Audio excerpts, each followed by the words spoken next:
रहता है कि मुझे अब डायमंड बनना है। कोई 1 साल 2 साल या तो 3 से 4 साल का डायमंड का टारगेट लगाकर काम करते हैं। दोस्तों, आज हम सेपशॉप के ऐसे डायमंड लीडर की सक्सेस स्टोरी जानने वाले जिन्होंने बिजनेस में आई हुई हर चुनौतियों को पार करते हुए सेपशॉप के फास्टेस्ट डायमंड बने।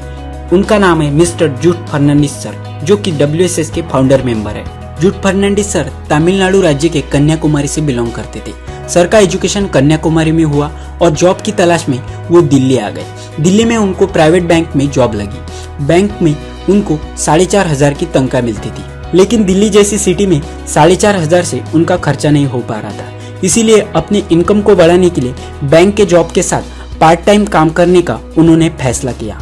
उसी दौरान उनको किसी व्यक्ति के माध्यम से सेपशॉप कंपनी का प्लान मिला और उन्होंने सेपशॉप में पार्ट टाइम काम करने का स्टार्ट किया। लेकिन कोई भी नेटवर्क मार्केटिंग बिजनेस में सबसे महत्वपूर्ण होती है पहचान के लोगों की लिस्ट। लेकिन सर कन्याकुमारी से होने के कारण उनकी दिल्ली में कोई पहचान नहीं थी, लेकिन उन्होंने हार न मानकर अपरिचित लोगों को प्लान देने लगे। उस समय उनकी एक सबसे बड़ी समस्या थी उनकी भाषा। उनको इंग्लिश और तमिल भाषा आती थी और दिल्ली में सारे लोग हिंदी बोलते थे। फिर उनके पास बिजनेस को ना करने के बहुत से बहाने थे, लेकिन उन्होंने खुद को एक ही सवाल पूछा, क्या मेरे पास सारे सपने पूरे करने के लिए कोई और रास्ता है?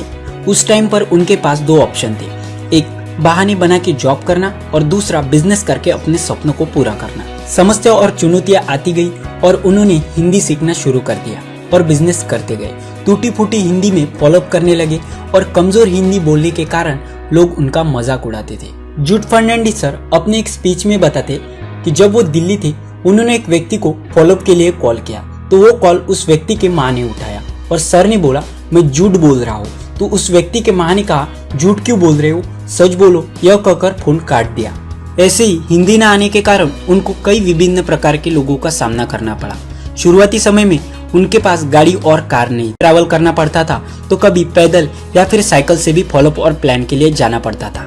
लेकिन उन्होंने हर प्रॉब्लम को पॉजिटिवली लिया।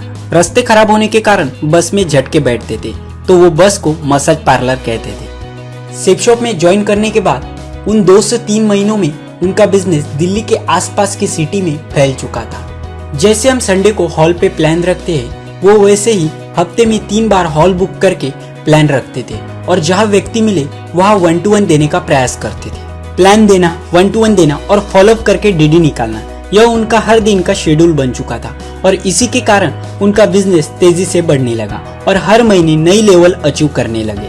फिर उन्होंने बैंक जॉब क्विट करके अपना सारा समय सेपशॉप में लगाया और उनका सेपशॉप का इनकम भी बढ़ने लगा। लोगों को प्लान शो करना उनका पैशन बन चुका था, एक आदत बन चुकी थी। इसी कारण से वो तेजी से लेवल बढ़ाते गए और सेपशॉप के फास्टेस्ट डायमंड बन गए।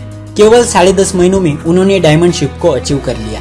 खुद डायमंड होने के बाद सर ने ज्यादा से ज्यादा लोगों को डायमंड बनाने के लिए विनर सपोर्ट सिस्टम यानी WSS का निर्माण किया, जिससे हर व्यक्ति को बिजनेस और कंपनी का एजुकेशन मिलने लगा और बिजनेस करने के लिए व्यक्ति को आसान हो गया। आज हर लग्जरियस अचीवमेंट उनके पास है। आज वो ने बंगलो परचेज किया है, कार्स और बहुत कुछ। जैसे कि हर बिजनेसमैन आदमी का सपना होता है कि वो इन्वेस्टर कैटेगरी में काम करे। आज वो इन्वेस्टर कैटेगरी में जा चुके हैं और इनकम को और मल्टीप्लाई कर रहे हैं। दोस्तों, इस सक्सेस स्टोरी से हमें यही सीख मिलती है कि बहाने बना के हम जिंदगी में कुछ हासिल नहीं कर सकते और प्रॉब्लम कितनी बड़ी भी क्यों ना हो, लेकिन कोशिश करने वालों की